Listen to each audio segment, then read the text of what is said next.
Welcome back to another episode of the Strive for 25 podcast. I've got a friend of mine on, Sierra Smith with Some Peak Official. Other things, she's a real estate investor. She has her own business and marketing world and lives in Tennessee. And just so happy to have you on officially. So how you doing? I'm doing good. Thanks for, setting this up and looking forward to officially chatting about all that we do.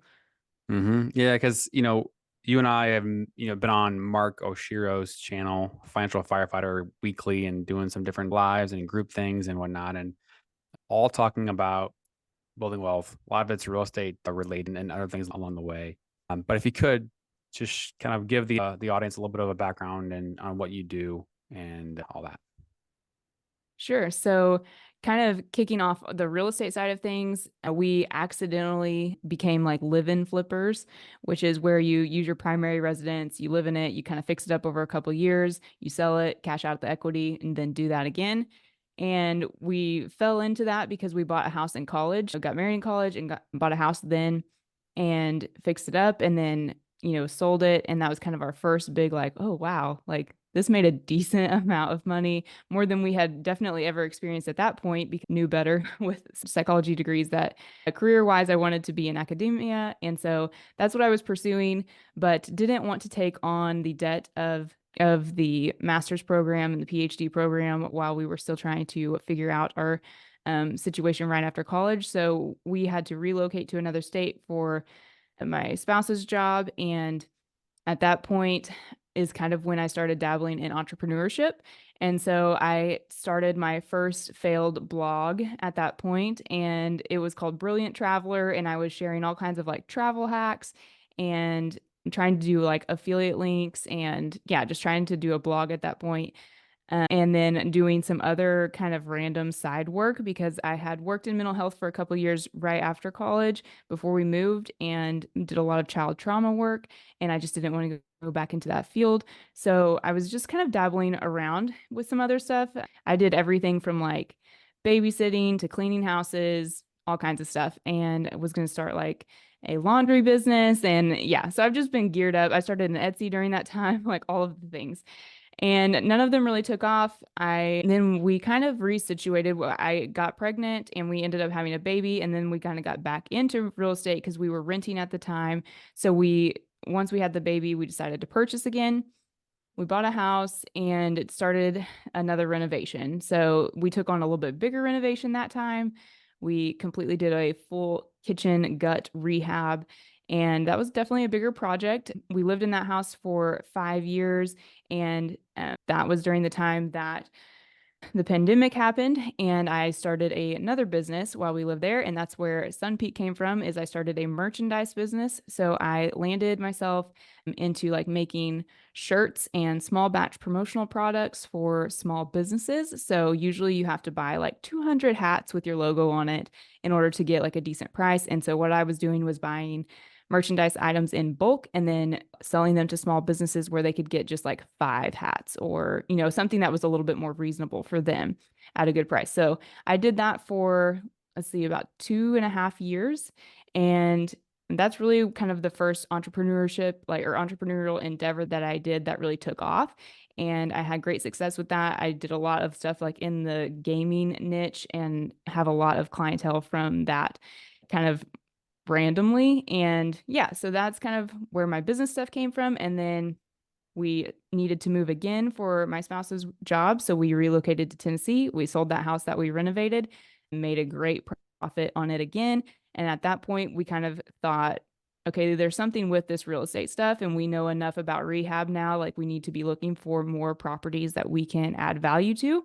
So we bought in Tennessee. We ended up, what we did was we split the money from that house and we bought a primary residence that is set up that we can renovate it. And then we bought a single family rental, and that's kind of the start of our real estate portfolio. And then I've pivoted my business into doing more digital stuff or virtual stuff, which is a lot of like marketing, social media help, kind of coaching and consulting, especially around social media strategy and work-life balance and some like side hustle stuff. So that's kind of the big grand overview. Okay, well, I think a little bit of that overlays with what we do on this channel with increased income, save 25%, and then have options to invest. So there's a lot to dig in there.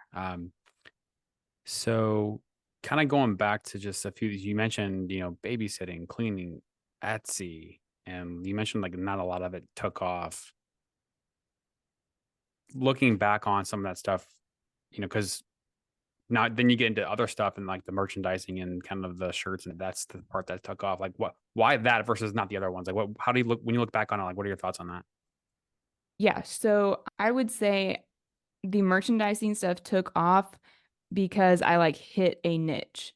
And that was the main difference is that rather than just creating, like doing graphic design generally, like with my own ideas and trying to put it out there and sell it, I actually stumbled into this niche where there was some demand and I started to it just happened to be like this gamer niche where they felt like they wanted some graphics that were a little more.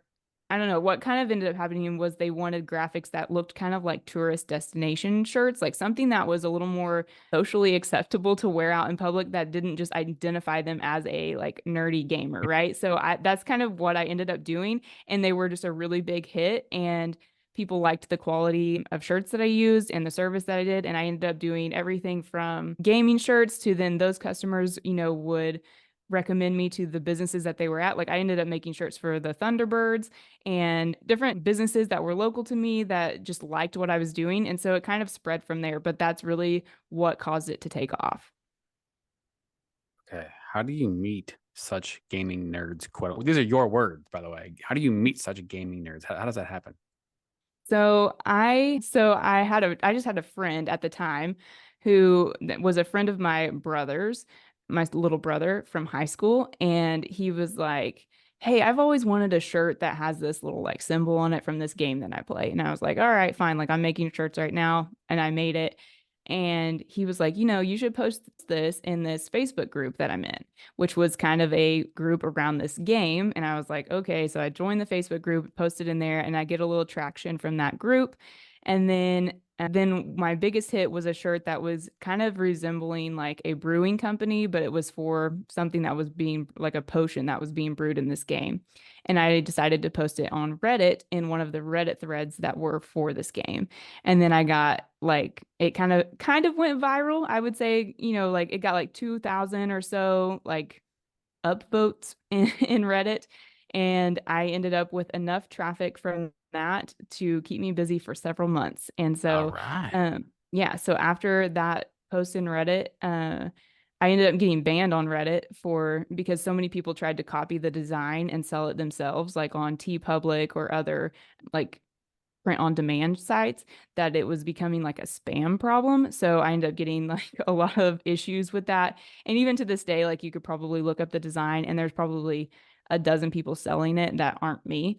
So it definitely took off, but in kind of a way that was both positive and negative, but it still ended up with enough business for me that I still get income off of that to this day. Still to this day?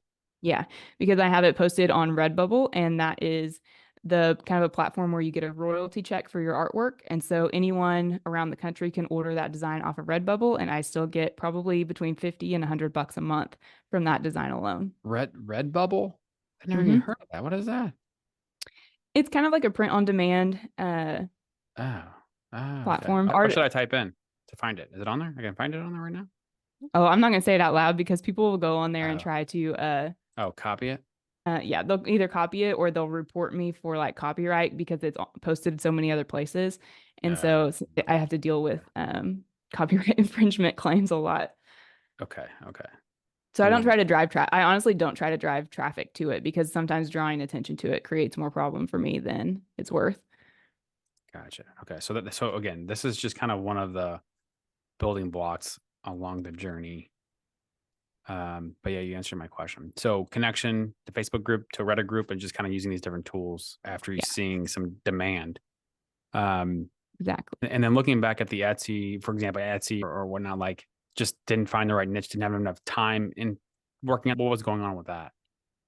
Yeah. Yeah, so initially when I started Etsy, I was doing some handmade crafts and I just didn't have enough time to, I think, flesh out a storefront enough to gain traction. That's looking back at it now, that's what I would say the problem was. I restarted the Etsy when I started doing shirts just to drive a little more traffic to my website and be kind of discoverable. It also allowed me to handle some of those copyright infringement claims when Etsy stores, because now on Etsy you can integrate with these print on demand platforms and it's not a lot of just handmade stuff anymore. So it kind of helped me fight off some of that by having an Etsy storefront. But I have an Etsy storefront even right now, but I have kind of transferred over to selling more digital downloads. So doing the shirt stuff, I would make a lot of cut files for graphic design stuff. And so I would upload some of those cut files to Etsy and I sell them for, a couple bucks on there. And I mean, I have, 25 sales or something, but it hasn't taken off and I don't spend a ton of time growing that platform. Okay. And you mentioned like at this point in time, like with the business, the more of the marketable digital type of stuff that you do. And I know you and I have talked about some of the work you do with a lot of real estate agents and giving them tools. But I guess how would you describe some of the things that you do on that world right now?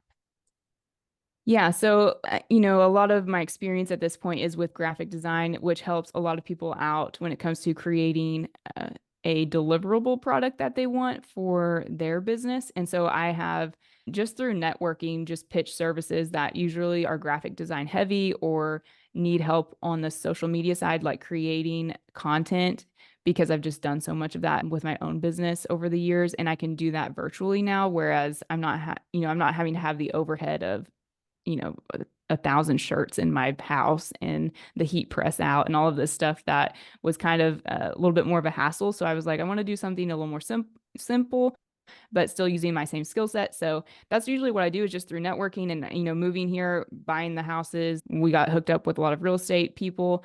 And so I just started saying like, hey, if you need help with your social media content or if you need, something in the graphic design world or a promotional product, just let me know. Like I probably can, get you hooked up. And so that's really how I've grown at that business. And I've, made things like buyer's guides and lead magnets for real estate agents where they can, have something to link in their bio. I've done, some social media editing and podcast editing for people, stuff like that, just helping them out. That's awesome. Okay. Okay. And so if somebody had questions for you, what's the best place or platform to find you at? Probably Instagram as far as reaching out and like having a conversation with me. I'm at Sunpeak Official on Instagram. And yeah, you can just DM me. And I usually, every client is a little bit different on what they need, right? So it's usually some sort of like strategy call at first to just figure out like, where are you overwhelmed? What part are you hating? Like, what kinds of skills do I have that can meet some of those needs? And then we kind of work out a solution from there on what the cost is going to be and what kind of package you need that serves you well. Cool. Cool. Okay. And what's the handle? At Sunpeak Official. Ads. Okay. Okay. So Sun Peak. Okay. Okay. So I see it on that sign. I see some mountainous looking areas with a sun to the side. Is any backstory on there? Or just like the idea or design? What's it all about? Yeah, so my name Sierra means mountains in Spanish, right? So then I named my son Summit. So we kind of have like this mountain thing going on. I lost my first child, but their middle name encompassed that word sun, and so that sun is from their middle name, and then Peak is just to kind of keep that like mountain theme going. So it's just kind of a play on the names. Oh, okay.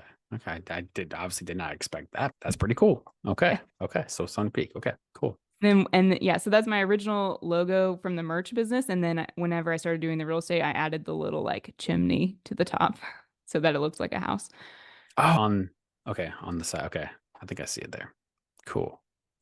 So, and you kind of gone down this path of real estate, and now you're a YouTube star, with all the stuff you have going on, and you're like the star of Mark's show. So, Mark building out his platform, Mark Oshiro, financial firefighter, his show is only, has viewers because of you, apparently. So, what's it like Apparently. being a YouTube star?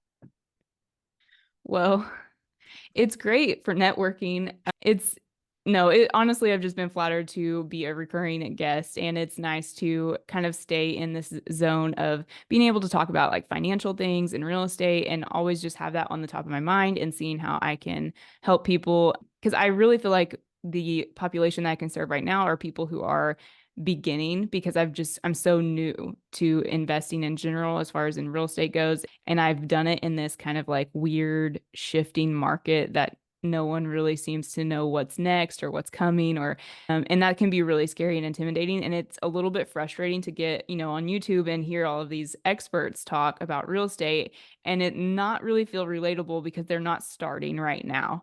And so my hope is really just to kind of be able to share that part of it when it comes to real estate, and I'm able to do that on Mark's channel, and so it's just nice being able to do that.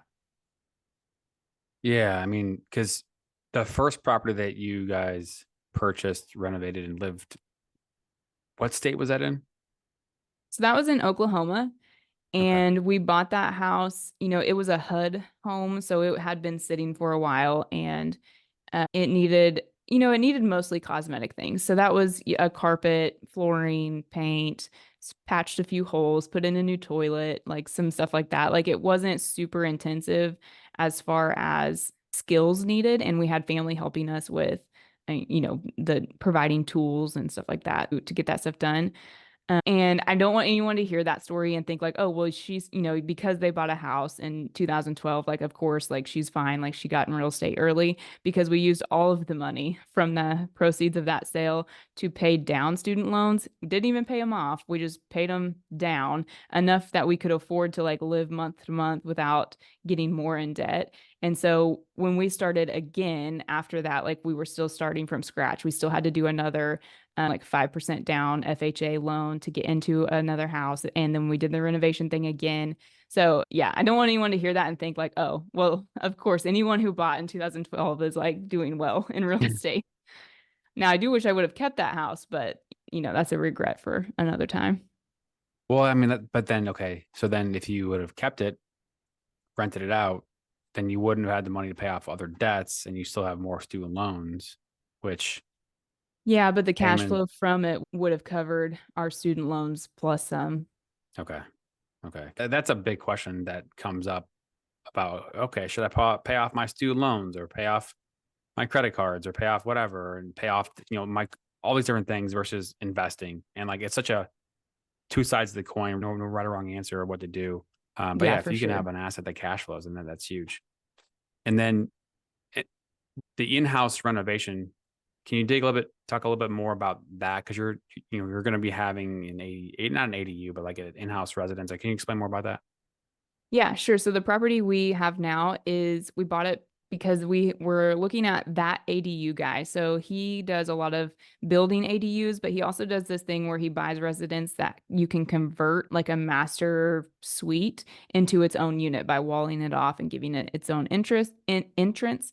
And so that's what we were looking for, was something that either had a mother-in-law suite or something that we could turn into its own unit. And so we bought something that has a master suite that's almost 400 square feet. And so it completely will stand on its own as a unit. And our goal is to make that a short term and have it where we can use it if it's not being rented, and we're still good, but it's the goal is for it to just lower our expense of having this mortgage. So the other great thing about that is that, when you live in the house that you're renovating, something to keep in mind is like how many bathrooms you have and how many functional spaces you have. Because if you rip into a bathroom and that's your only bathroom, you're creating yourself a lot more headache than probably it's even worth. So making sure that if you're going to do the live and flip thing, that you're getting a house that has at least a 1.5 bath is like really key here. Okay. So what type of preparation or research do you have to do to make sure that you're able to do that, whether it's coding or city or all that stuff? Yeah, as far as the Airbnb goes, because we bought in a rural area where we're outside of city limits, so we actually don't have any city that we have to check with as far as that goes. We could check with the county, I think, um, but there's not where we know that where we are at, where there's not any regulations. There's other Airbnbs in this area, Mhm. and so we knew we were kind of in the clear on that, and we knew that we could separate it off and do long-term rental if we wanted. Does that mean that when you separate it off like that, you have an additional address, like an A and B, or like how does that work in terms of all that? So if we were to give it its own address, that would be a different issue. I think that Okay. we would, yeah, so we have the way this property is situated is like we're on two different roads. So we have an address that comes in the front of our house down by the main road, but then we also have a road that runs behind our house, which is where this kind of added unit is. It's like an add-on to our house. And so it's kind of its own thing. But if we were to try to separate the utilities and give it its own like mailbox, I do think it would be a an AB Okay. thing. Okay. So this is just like renting out a room. It's just that you guys have parceled it off or partitioned it off to where it's like separate for the guest to be, Yeah, in its own essentially, place. because we know that having its own entrance is Okay. really key to, success. So does that mean like its own entrance, meaning like, okay, like cut open part of the wall and put a door there? Yeah, so we are cutting open an exterior wall to add on a door that and a deck that will go out to the Ah, back so that they can park in their own area, get in and out of the house without ever having to deal with us if they don't want to. cool. From a project like cost versus like projecting the rental income, like are you okay sharing any of that stuff?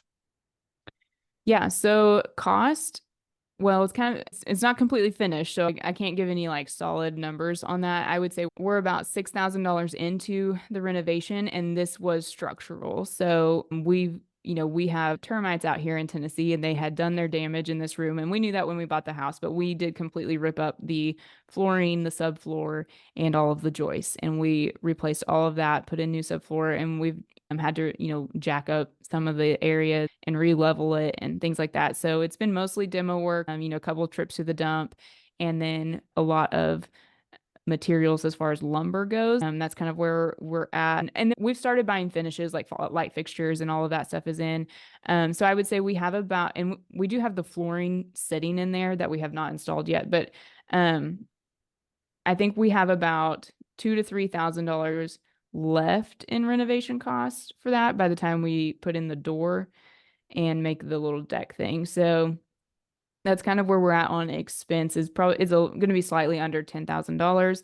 And then the as far as projecting what we might bring in from it, we really don't know with where we're at, but we know that it will knock off, anything from our mortgage, which just makes our cash flow like every month a lot better. And then we know that doing that to that unit is going to add a lot of value to the house if we were to resell it. So it's kind of like a win for us no matter what. Like we're either going to enjoy the space and have the added appreciation to the property, and we could, then we could have it reappraised and maybe, pull some money out if we wanted to invest the funds from that. We could sell it, and it's going to have two living quarters, which is going to obviously make it, really desirable for a lot of people. Or we can rent it out and we'll have more cash flow. So we're kind of we just have a lot of strategies that we can use once that room is done. So how long do you think you'll be there, and then what's next in that house? We don't have a strict timeline. We both work from home, so we can kind of make anything work. We're looking at moving to Oklahoma by the end of the year because we have a grant that we've qualified for to, essentially move there for a year and we'll get $10,000. And so we're hoping to use that to buy a maybe a duplex there to have as our next rental, but we will have to live there for a year. And then our plan is to keep this property and either, rent it out. That's our hope, but kind of depends on what the market does. If rates do come down and prices go way back up, then that's a whole different strategy than if rates stay high and demand, kind of stays where it's waning off, then it's just different. So just kind of we'll play it by ear on what we do there. So going through this process, is there anything that stands out of like specific tips or strategies or advice you would give to somebody going down this path of buying a property? Maybe you do renovations and maybe you add stuff and then having the goal of at some point being able to turn it into a rental. Oh, yeah. So specific tips would just be to make sure you buy right. So when you are doing this strategy to live in something and add value, you really need to make sure that you aren't purchasing at something's already after repair value. So you want to negotiate down to where you have some wiggle room to do some renovations, and you want to make sure that you're choosy about the renovations that you do. So bathrooms really matter, kitchens really matter, curb appeal really matters, but you don't want to get stuck on like, putting in really fancy flooring or putting in really high dollar finishes when that doesn't necessarily change your cost per square foot. So making sure you do that, and then making sure you're buying a property that has some sort of something unique about it. So that, like for us, we're on 2 acres and there's not, a ton of places out here that have like a manageable amount of land. It's either like a lot of land or a small yard. And but it could be anything. It could be like maybe it's a 2 car garage and there's not a lot of places that have a 2 car garage. Maybe it's a basement and not a lot of places have a basement. If you're in the Midwest, it might be like a tornado shelter and not a lot of places have tornado shelters. So just making sure you have something like that kind of is going to make the property edge out above the rest, because when you're doing the strategy of fixing it up and intentionally moving out in a couple years, you want to make sure that place is going to be in demand. So I think that if you buy a cookie cutter house in one of these like new construction neighborhoods, you're kind of setting yourself up for failure, because you're going to have a lot more competition in that situation than if you have a house that has something more unique about it. That makes sense. That makes sense. Okay. What do you think rates are going to do this year? Ooh, I Put think you on they're the spot. gonna, I think they're going to just bump up and down, and not, I think that we're going to see a lot of fluctuation, but not dramatic day to day like what we saw last year and the year before. At least that's what I'm hoping they do, because I think that little bit of extra stability is what allows people to kind of make moves, is because they have something they can plan for. And when it's just going haywire, it makes it feel like no one can make a move because they don't know what to expect. So I think that people can make moves with the higher interest rates because you can plan to buy down your rate, or you can Mhm. plan to, the rate be the same when you sell your house as when you go to buy the next house. But you can't plan for the volatility. And I think that causes a lot of people to freeze up. Yeah, I mean, that's such a good point. And, something I'm looking at charts all the time with, talking to client in the mortgage industry. And it's like, you know, beginning of 23, rates just started kind of pushing up halfway through the year. And then we had all time, 15-year highs in like, I guess it was October, November. And then they've come back down since then. So it's like, it's just massive, like up and down. And now we're kind of going sideways a little bit. So yeah, I mean, who knows? Well, it's not an election year, so who knows what happens. But Yeah, true. being able to plan, I mean, having just some type of expectation of what's going to happen, and that's the thing too, is that like from a inventory standpoint, I mean, the data shows that we're at all time lows in the last 20 years of inventory, and people that have 2% or 3% rates, they're not selling. So in a new normal, and the income levels versus affordability, those numbers are continuing to widen, Yeah. and like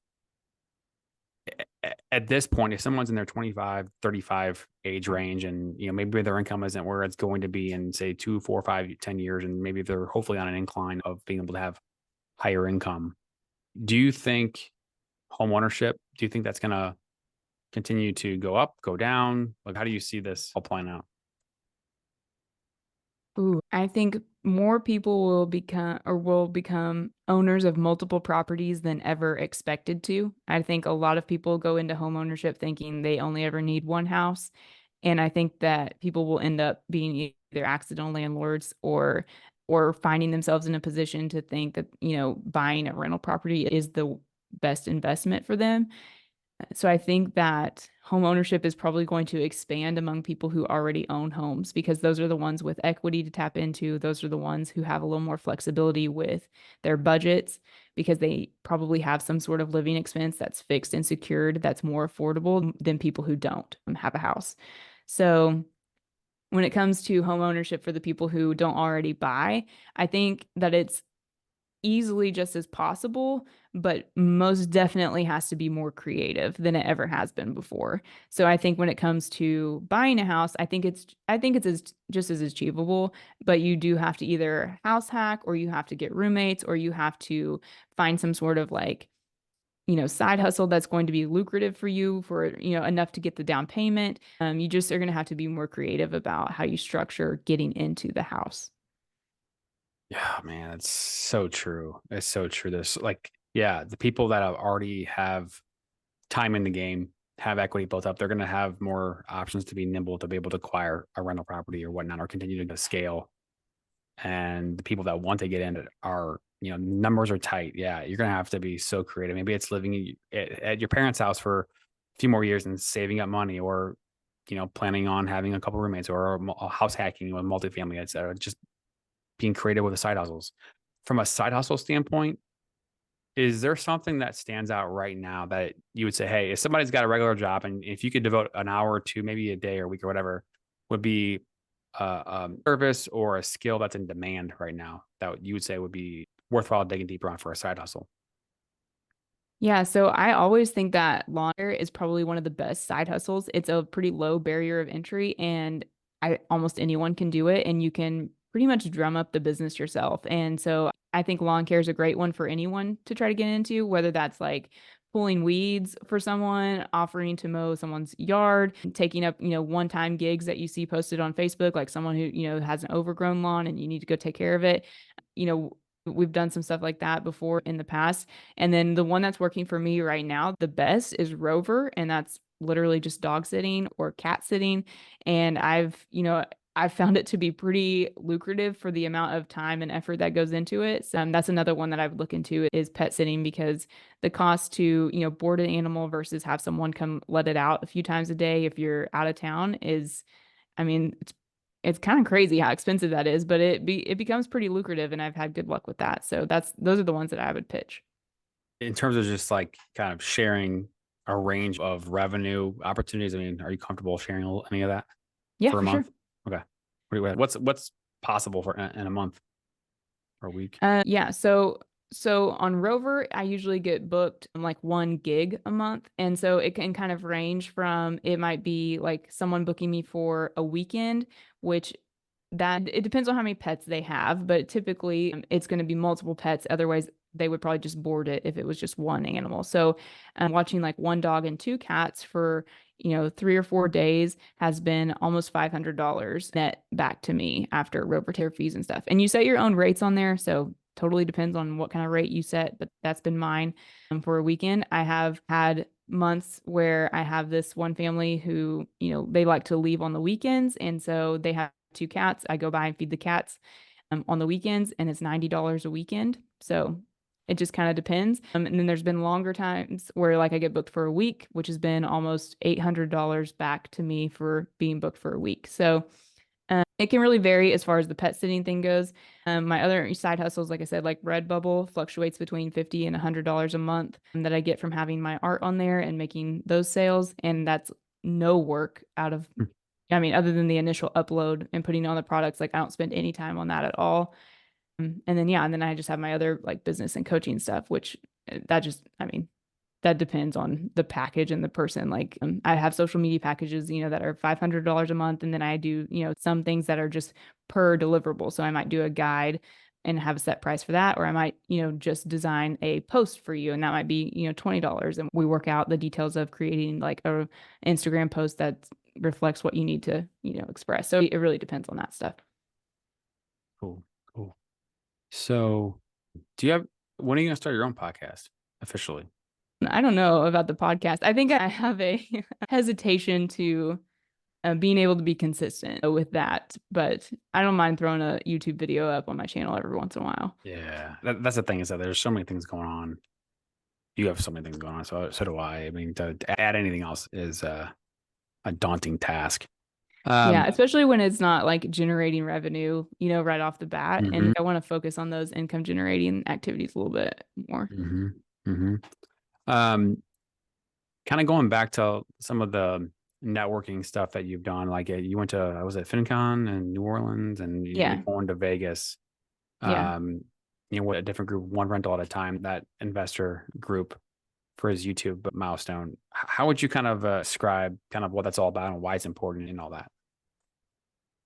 Yeah, so networking in general, I think it just gets the right people on your team as far as like the people who are supporting your content, the people who are supporting like it's just like-minded people who have been there before, and it gives you a great sense of community. It makes you feel like you're not isolated because a lot of people who get into this world like are their families were not into this. Like it wasn't something they grew up around. And you need that because it can feel like you're the only person in your peer group who's chasing financial freedom or kind of swimming upstream, trying to, do side hustles or inspire people to chase their dreams. So it just gets you around the right people in the right frame of mind. But it really is beneficial when it comes to just trying to grow.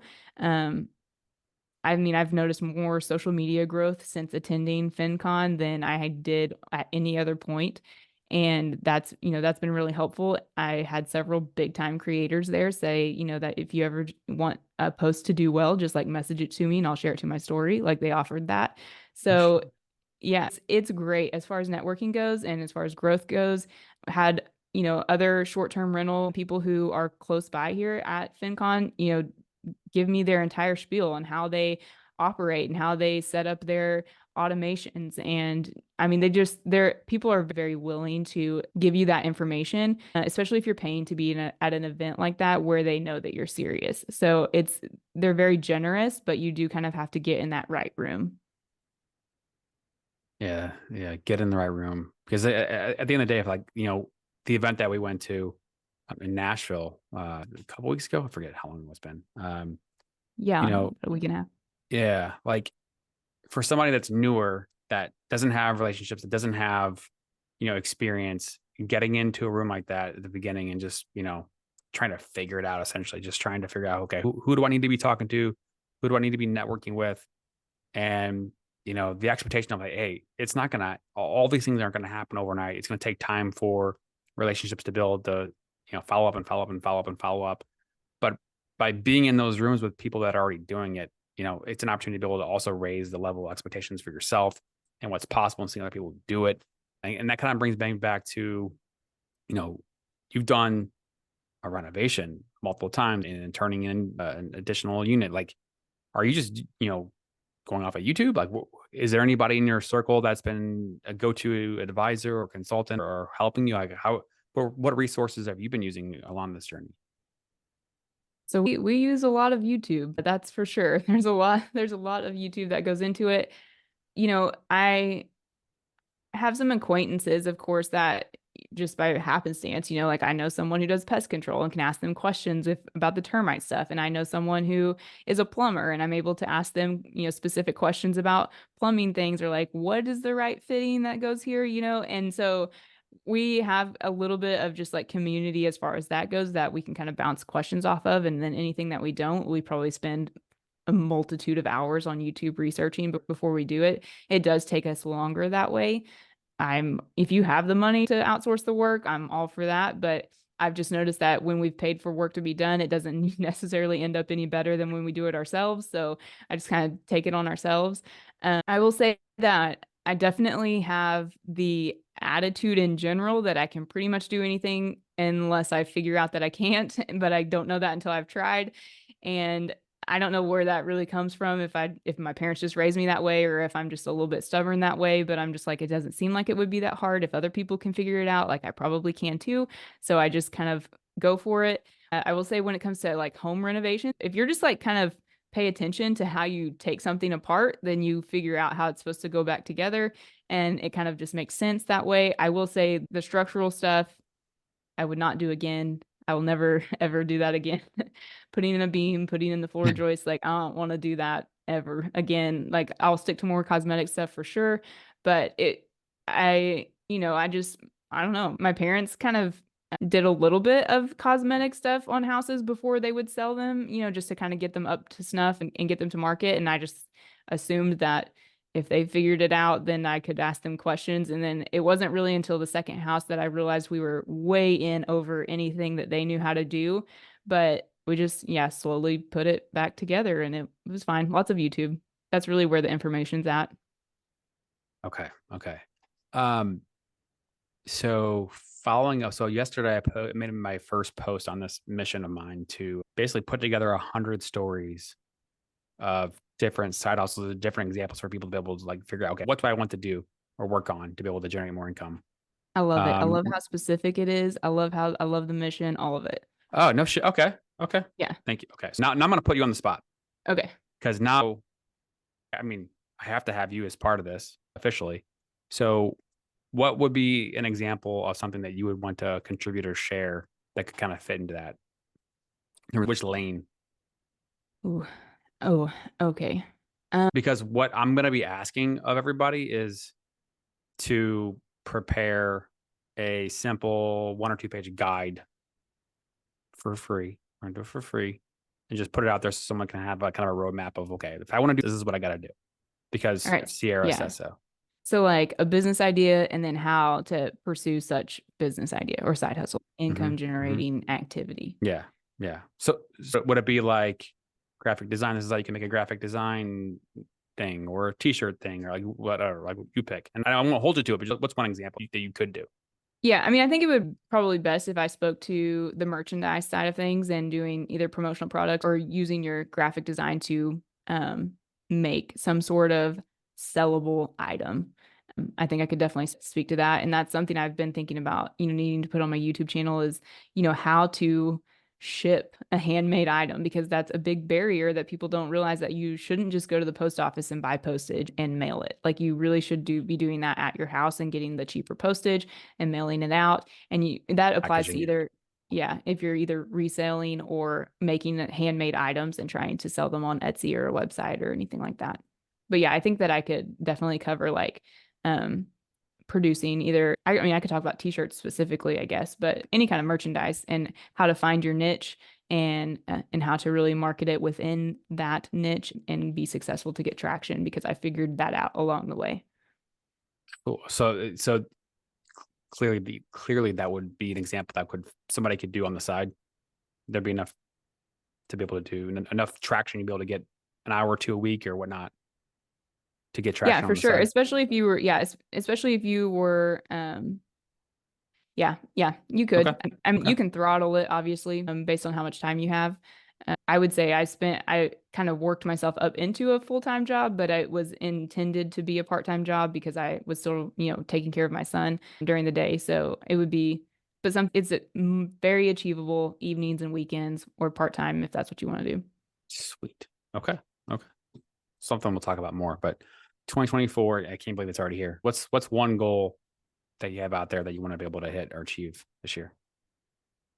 Ooh. I would really like to get my affiliate marketing with like, whether it's sharing my credit card affiliate links or my Rover affiliate links or my ClickUp affiliate link, like anything like that, but Amazon as well. Like if I could get some more of that side income like coming in, I think that'd be great. Okay. I love it. I love it. Well, thank you so much for making time out of your day to come on the show and share. And we'll have to catch back up on the other thing too with the side hustle stuff. But yeah, I'll have to have you on obviously down the road and very soon. Thanks again. Yeah, thanks for having me. All right. Take care. Hold on.